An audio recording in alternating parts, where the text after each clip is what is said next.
In the heart of South Africa's renowned wine region lies Stellenbosch, a town where history and natural beauty converge. Founded in the late 17th century, it stands as the second oldest European settlement in the Western Cape, its streets echoing centuries of stories through Cape Dutch architecture. Stellenbosch thrives on its vibrant diversity. With a prestigious university at its core, it's a melting pot of ideas and cultures, where students, tourists, and locals create a lively mosaic of life, each street corner buzzing with the energy of youth and the charm of cafes and boutiques. But it's the wine that truly sets Stellenbosch apart. Renowned for its exquisite vineyards, the town is a magnet for those seeking the pleasures of wine tasting amidst stunning landscapes. Yet, even in such idyllic surroundings, Stellenbosch is not immune to the complexities of life. The tranquility of this town belies undercurrents of unease, brought sharply into focus by a shocking event that shook its very foundations. In 2015, a crime that gripped the nation occurred here. The Van Breda family, residing in an affluent neighborhood, experienced a night of unimaginable horror. A seemingly perfect life, unraveled by an act of violence that left the community and the country in disbelief. The Van Breda murders left a trail of unanswered questions. Who could commit such a heinous act? And how does a town grapple with such a brutal disruption of its peaceful existence? In this episode of Sofa, Mocha and Mystery, we delve into the depths of this case, exploring the layers of a town overshadowed by a family's nightmare. Join us as we unravel the mysteries that lie beneath the serene landscape of Stellenbosch. The Van Breda family's story, originating in Pretoria, South Africa, takes us through a journey of ambitions and aspirations. Teresa and Martin, after marrying in 1994, welcomed their first child, Rudy, followed by Henry and later Merle, who was born in October 1999 in Australia. Martin van Breda, an entrepreneur, owned at least 25 companies and served as a managing director of Engel and Volkers, Australia. Morley's mother, Teresa, was a computer science graduate from the University of Johannesburg. Martin and Teresa were 54 and 55 years old respectively at this time. Rudy, the older brother at 22, pursued a master's degree at the University of Melbourne in Australia, dedicating himself to the field of engineering. Meanwhile, Henry, at 20 years old, grappled with personal challenges and was said to be battling addiction, leading to a reported stay at a rehabilitation center in Cape Town. Eventually drawn back to South Africa due to business commitments and the desire for familial closeness, the family settled in the serene and secure community of Stellenbosch. Their new home, nestled in a gated estate at Duurzaal Estate, South Africa, was a blend of luxury and safety, a seeming haven for the family. Henry and his brother Rudy, remaining in Australia initially for studies, later rejoined the family in South Africa. Henry's decision to take a gap year in South Africa, following his departure from university, marked a period of uncertainty in his life. This phase, coupled with reports of a strained relationship with his father and alleged substance abuse issues, added layers to Henry's profile. Henry, described by some as the black sheep, juxtaposed with his thriving siblings, painted a picture of a family with varied paths and expectations. The Van Breda family was said to have a close and loving relationship. The time spent together in Stellenbosch painted a picture of unity and contentment, the family enjoying outdoor activities and quality time together. However, on the night of the grisly murders, things seemed to have taken a darker tone. Neighbors reported hearing loud voices arguing. Was this a normal family dispute or the harbinger of something far more sinister? 16 days before the fateful night, An impassioned WhatsApp message sent by Henry van Breda's boyfriend, James Redjan, painted a complex portrait of the family dynamics. The message's haunting words, "I feel like I want to murder the people that are around you at the moment," foreshadowed a darkness yet to descend upon them. The murder of Molly's family was a prediction which was to come true, unbeknown to anyone at that time. James Redjan, burdened with hindsight, would later express deep remorse for the words contained in that message. However, beneath the regrets lay the revelation of a family embroiled in unresolved conflicts, a stark contrast to their outwardly polished image.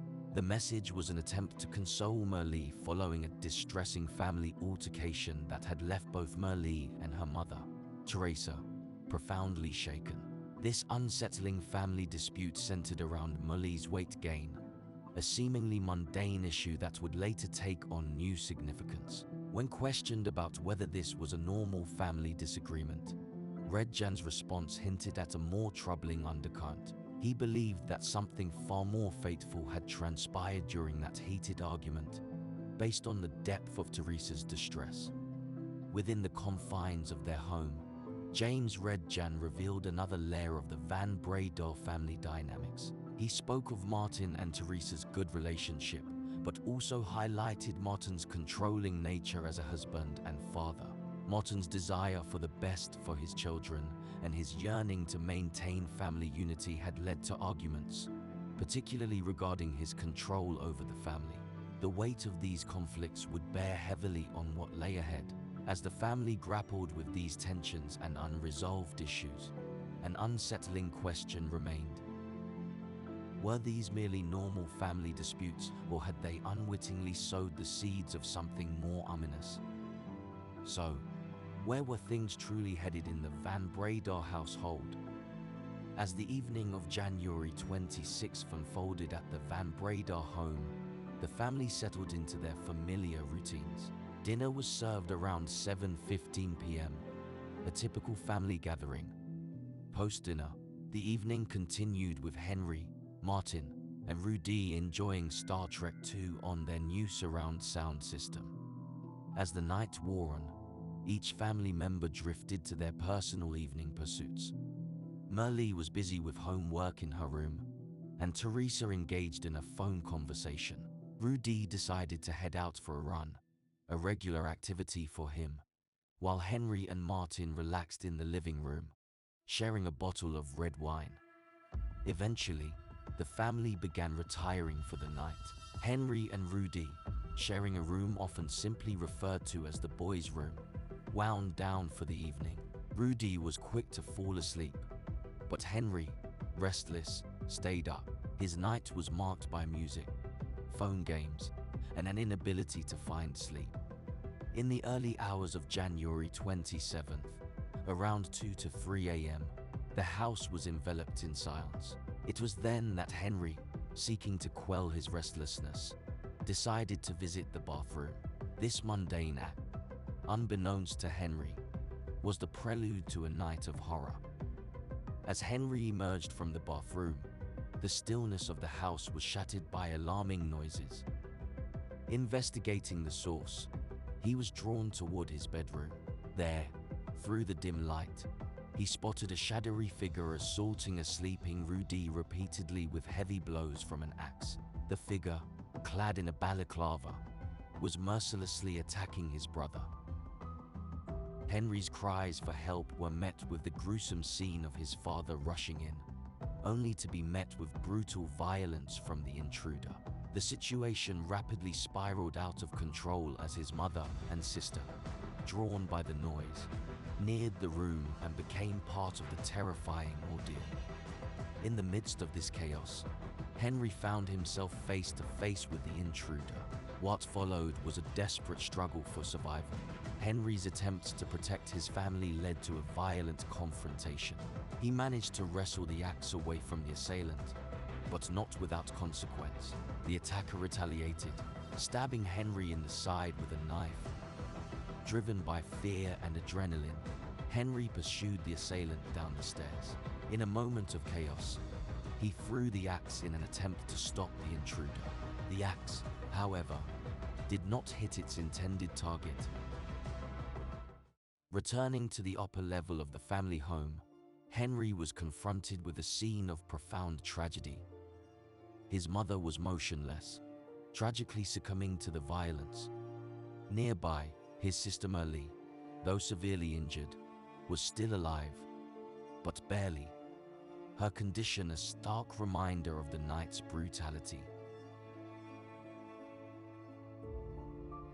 At around 4:24 am, Henry searched online for emergency contact numbers. Before calling for help, he made several unsuccessful phone calls, trying to reach his girlfriend. Unfortunately, his calls went unanswered.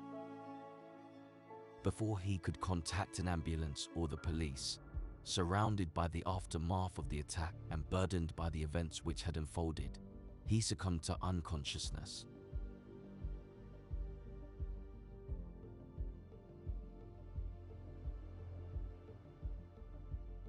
Upon regaining consciousness on the morning of January 27, 2015, Henry van Breda awoke to a scene of devastation. At around 7 am, he placed an unnerving call to the police. 107, what is your emergency? I need an ambulance. Lots of You need an ambulance? Yes, please. What's your name, sir? Henry van Breda. Henry, what's the contact number you're phoning from? My home phone number, but I'm not sure what the home phone number is. My cell phone. We're at 12 Husker Street, please. What is this number that you're phoning from? Is there someone else that can speak if you're not able to? No. Who else is in the house? There's no one else. Everyone else. I need the contact number, please. Stellenbosch. Yeah. Can you please just send an ambulance or more than one ambulance to Desalter Wineland in Stellenbosch? And you, the patient? No. My family is. Someone attacked my family. Hey? Someone has attacked my family in my house. Okay, so you need the police or the ambulance. And an ambulance, please. Yes. Now, who is injured? I think everyone. Everyone in your house? Everyone, 4 people, yes. Adults, 2 adults? 2 adults and 3 adults and 1 teenage girl, yes. What are the injuries? Head injuries. Are they conscious? I don't think so. My sister's moving, but that's it. Suspects still on scene there, sir? Sorry? Are there any suspects on scene? No. They ran away. With what were they attacked? An axe. I think I blacked out and I've just woken up. When emergency services finally arrived, they found Henry in a state of apparent shock, but notably calm.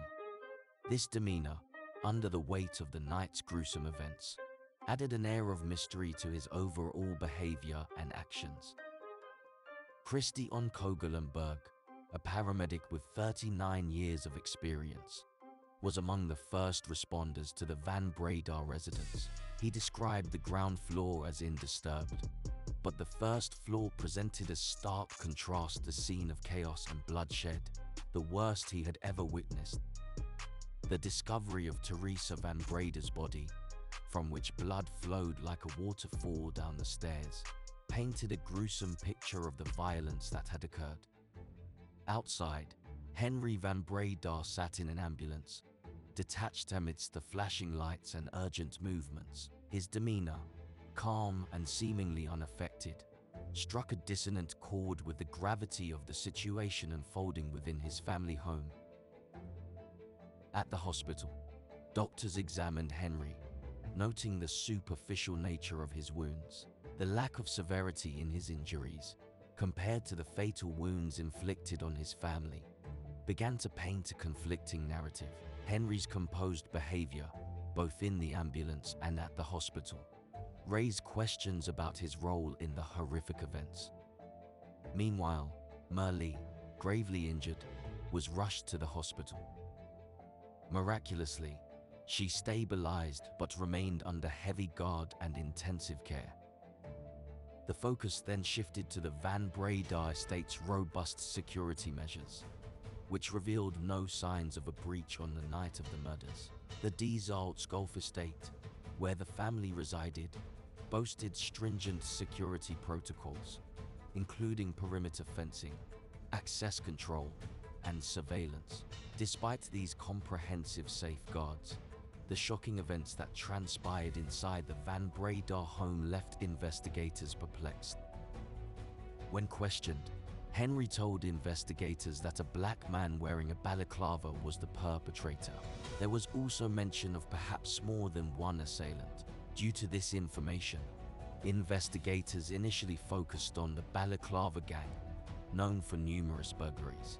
However, the lack of forced entry, absence of stolen valuables, and the fact that the weapons used, a knife and an axe, belonged to the household, directed suspicion away from a burglary gone wrong.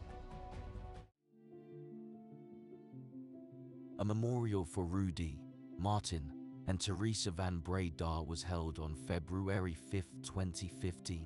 Merle, still in rehabilitation and suffering from retrograde amnesia, was unable to attend. Henry, present at the memorial, faced the public as the investigation continued. Over time, Merle made significant progress in her recovery, regaining the ability to walk and communicate, though she couldn't recall the attack. In February 2016, Henry's life took an unexpected turn when he met Danielle Jans van Rensburg, who would later become his girlfriend. They first crossed paths during a culinary course at the Capsicum Chef School in Salt River.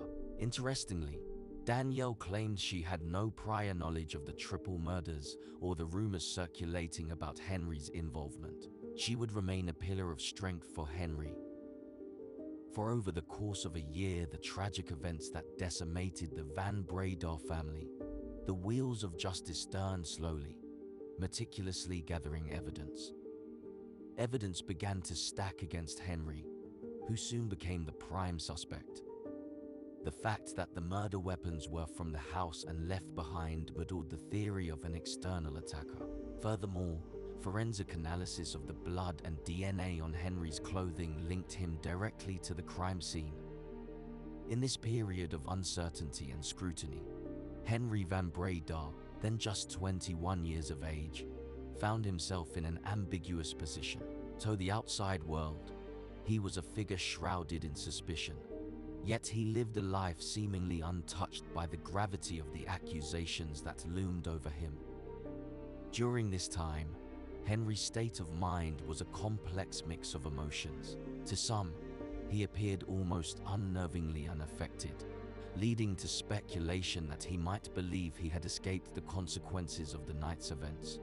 But beneath this outward facade, there were whispers of a different story, one of a young man grappling with the weight of what had happened, supported steadfastly by his girlfriend, Danielle.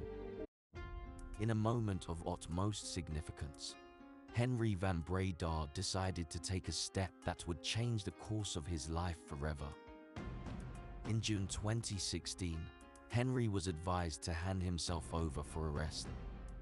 Bail was set at £4,300 or $5,500, and Henry was released under the conditions that he report to his local police station regularly and not leave the Western Cape. This marked a turning point in the case, as the National Prosecuting Authority had gathered substantial evidence by then. Then, in September 2016, another legal issue arose. Henry was arrested again, this time for being in possession of marijuana which was found in Danielle's car. This arrest came as a surprise, further complicating an already tumultuous period in his life. Henry and Danielle were granted bail of £43 or $55 and £9 or $11 respectively. However, when they arrived in court for the case, Danielle stated that the drugs belonged to her, leading to the withdrawal of charges. Throughout this tumultuous time, Danielle stood by Henry, claiming his innocence and providing steadfast support in court. Her belief in his innocence was a notable aspect of the unfolding drama, set against the backdrop of widespread suspicion surrounding Henry's involvement. April 24, 2017, marked the beginning of a trial that would captivate a nation. As the courtroom doors opened on that pivotal day, Henry, accompanied by his loyal girlfriend, faced the collective gaze of a society eager for answers. For Merle, still recovering and piecing together her life, the trial was a painful chapter in her journey towards healing and closure. For Henry, it was a fight to assert his innocence against a backdrop of overwhelming suspicion. The prosecution wasted no time in presenting a compelling case against Henry. They argued that he was responsible for the gruesome murders of his parents, Martin and Teresa, and his elder brother, Rudy. Moreover, they asserted that Henry had also attempted to murder his younger sister, Merle, who miraculously survived the attack. One of the key pieces of evidence was the murder weapon itself, an axe. It was established that the axe used in the brutal slayings had belonged to the Van Breda household. The fact that this weapon was kept on a shelf behind the ironing board in the scullery at the family's home raised suspicions. Similarly, the knife used to stab Henry was part of a set from the kitchen, further fueling questions about the source of the weapons. Forensic evidence played a pivotal role in the trial. Bloodstains, DNA analysis, and crime scene reconstruction were meticulously presented to the court. The blood found on Henry's clothing and the murder weapon, along with the absence of intruder footprints or signs of forced entry, painted a damning picture. As the investigation unfolded, some intriguing facts came to light. Sasha, the family's pet dog, left no trace of footprints on the blood-covered floor and remained eerily silent during the apparent home invasion, despite the ruthless attacks happening around her. It was also noted that Henry van Breda, who had been wearing socks at the time, had remarkably clean socks, free from any blood stains. This raised eyebrows given the scale and brutality of the attacks. Henry's account of the events further added to the mystery. He claimed to have wrestled the axe from the balaclava-wearing perpetrator, an axe that was dripping with blood and even had remnants of clotted hair on it. Yet, Henry's body and clothes showed little to no signs of his family members' blood. Additionally, there were inconsistencies, such as his alleged stabbing and subsequent loss of consciousness. The small trickle of blood from the superficial wound on his torso ran vertically, a puzzling detail considering it would have flowed at an angle if he were lying unconscious on the ground. This raised doubts about Henry van Breda's claim of having passed out, a point that would be rigorously examined during the trial. It was suggested by the prosecution, and widely believed, that Henry had been waiting for his sister to die, casting a chilling shadow over the events of that fateful night. What added another layer of intrigue was Henry's initial police statement, which made no mention of a second attacker. However, during cross-examination, he surprised everyone by asserting that there were indeed at least 2 attackers on the premises. This revelation begged the question, why did they leave him behind as a witness to the gruesome events? The call made by Henry to emergency services on the night of the murders became a focal point of the trial. Prosecutors argued that Henry's demeanor during the call, described as remarkably calm and composed, was inconsistent with that of a traumatized victim. This contrasted sharply with Molly's condition when she was found severely injured and in a state of shock. Moreover, Henry's changing statements and behavior in the aftermath of the attack raised further doubts. While some saw him as cool and collected, others perceived an individual grappling with the enormity of the situation. Merle, the surviving sister, was a critical witness in the trial. However, her testimony presented a challenge. due to her extensive injuries from the attack. She was left with retrograde amnesia. Merle could not recall the events of that night, leaving a void in the narrative. Throughout the trial, Henry's defense team clung to the theory of a balaclava-clad gang being responsible for the murders. However, the prosecution countered this theory with evidence suggesting that the murders were committed from within the family, including the absence of forced entry and the family's valuable possessions which were left untouched. After weeks of compelling arguments, emotional testimonies, and intensive scrutiny, the trial reached its climax. On May 21, 2018, the judge delivered the verdict. Henry van Breda was found guilty on multiple counts, including 3 counts of murder, 1 of attempted murder, and obstruction of justice. He was subsequently sentenced to 3 life terms for the murders, 15 years for the attempted murder, and 1 year for obstruction of justice. In a dramatic turn of events since his 2018 conviction for the heinous axe murders of his family, Henry van Breda's life behind bars has taken a turbulent path. His transfer from Drakenstein Correctional Center in the Winelands region to Leeuwkop Prison in Johannesburg, following an alleged assault by a gang member, paints a stark picture of his new reality. Van Breda's relocation, initially sought to bring him closer to family, ironically came in the wake of this violent episode, highlighting the harsh and unpredictable nature of prison life. As he continues to serve his life sentence, Van Breda's journey from a member of a well-to-do family to a convicted murderer now grappling with the dangers and complexities of prison life serves as a somber reminder of how drastically life can change. But questions linger about the motive behind the gruesome murders that shook the nation. What drove Henry van Breda, once a part of a seemingly happy family, to commit such a horrific act? Was it the allure of a substantial inheritance, or was there something more sinister at play beneath the surface? The search for answers continues as we seek to understand the forces that led to this tragic outcome. And what of Merle van Breda, the sole survivor of that fateful night in 2015? Inheriting approximately £8.5 million or $11 million after her family's death and her brother's conviction, she chose a path of healing and privacy.